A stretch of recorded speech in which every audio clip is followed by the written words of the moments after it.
യാത്രക്കാരനും ദാഹിച്ച നായയും. മുഹമ്മദ് നബി അനുചരന്മാർക്ക് പറഞ്ഞുകൊടുത്ത കഥയാണ്. ഒരാൾ ഒരു യാത്ര പുറപ്പെട്ടു. ഭയങ്കര ചൂടുള്ള ദിവസമായിരുന്നു. സൂര്യൻ തലക്ക് മുകളിൽ കത്തിത്തിളങ്ങുന്നു. ഭൂമി കാൽ കീഴിൽ ചുട്ടുപഴുക്കുന്നു. പൊള്ളുന്ന മരുഭൂമിയിലൂടെ കുറച്ചു ദൂരം പോയപ്പോഴേക്കും അയാൾക്ക് തലവേദനിക്കാൻ തുടങ്ങി.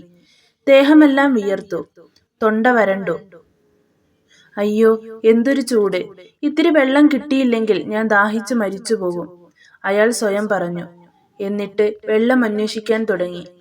ആദ്യം കണ്ട കിണർ അയാളുടെ തൊണ്ട പോലെ തന്നെ വരണ്ടിരിക്കുന്നു. രണ്ടാമത്തേതും മൂന്നാമത്തേതും അങ്ങനെ തന്നെ. നേരം ഉച്ചയോടടുക്കുകയാണ്. യാത്രക്കാരൻ തളർന്നു തുടങ്ങി. ഒടുവിൽ ഭാഗ്യം, ഒരു കിണർ കണ്ടു. അയാൾ ആർത്തിയോടെ ഓടിച്ചെന്ന് കുനിഞ്ഞു നോക്കി. അടിയിൽ ഒരാൾക്കു വെള്ളമുണ്ട്. ഹാവ്, സമാധാനമായി. പക്ഷേ വെള്ളം എങ്ങനെ കിട്ടും? കയ്യിൽ തൊട്ടിയും കയറുമൊന്നുമില്ല. അയാൾ കിണറ്റിനു ചുറ്റും നടന്നു നോക്കി. രക്ഷയില്ല. ഇനിയിപ്പോൾ ഒരൊറ്റ വഴിയേ ഉള്ളൂ, കിണറ്റിലേക്ക് ഇറങ്ങുക. യാത്രക്കാരൻ ശ്രദ്ധയോടെ കിണറ്റിലേക്ക് ഇറങ്ങാൻ തുടങ്ങി. യാത്രാക്ഷീണം കാരണം കൈകാലുകൾക്ക് തളർച്ചയുണ്ടായിരുന്നു. വള്ളിപ്പടർപ്പുകളിൽ പിടിച്ചു തൂങ്ങാൻ അതിനാൽ വളരെ പ്രയാസം. പക്ഷേ താഴോട്ടിറങ്ങും തോറും അയാൾക്ക് സുഖകരമായ തണുപ്പ് അനുഭവപ്പെട്ടു തുടങ്ങി. ഒടുവിൽ ഒരുവിധം താഴേക്കെത്തി.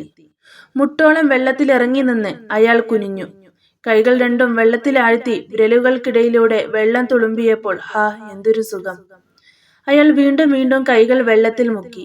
ആ അനുഭൂതി നുകർന്നുകൊണ്ടിരുന്നു. പിന്നെ മതിയാവോളം വെള്ളം കുടിച്ചു. മുഖവും കഴുത്തുമെല്ലാം വെള്ളം കൊണ്ട് തുടച്ചു. പിന്നീട് ഉയർത്തിപ്പിടിച്ചിരുന്ന തന്റെ ഉടുപ്പിന്റെ അടിവശം വെള്ളത്തിൽ മുക്കി നനച്ചു. അവസാനം 2 കവിൾ വെള്ളം കൂടി കുടിച്ചപ്പോൾ ക്ഷീണമെല്ലാം വിട്ടകന്നതായി അയാൾക്ക് തോന്നി. അയാൾ കിണറ്റിൽ നിന്ന് കയറാൻ തുടങ്ങി. ഇപ്പോൾ ആദ്യത്തെ പ്രയാസമൊന്നും തോന്നിയില്ല. കിണറ്റിന്റെ തണുത്ത ഉള്ളറയിൽ നിന്ന് ഭൂമിയുടെ ചുട്ടുപൊള്ളുന്ന ഉപരിതലത്തിലെത്തിയ അയാൾ പെട്ടെന്ന് ഒരു ശബ്ദം കേട്ട് തിരിഞ്ഞു നോക്കി. ഒരു നായ. കുരക്കുകയാണെന്ന് പറഞ്ഞുകൂടാ, കരയുകയാണ്. നാവ് പുറത്തേക്കിട്ട് തേങ്ങുകയും കിതക്കുകയുമാണ്. അത് അയാളുടെ അടുത്തെത്തി. പാവം, അതിന് വല്ലാത്ത ദാഹമുണ്ട്. അത് ദയനീയമായി അയാളെ നോക്കി. പിന്നെ ഭയത്തോടെ അടുത്തേക്കെത്തി. അയാളുടെ നീളൻ കുപ്പായത്തിന്റെ അടിവശത്തെ നനവിൽ നക്കാൻ തുടങ്ങി.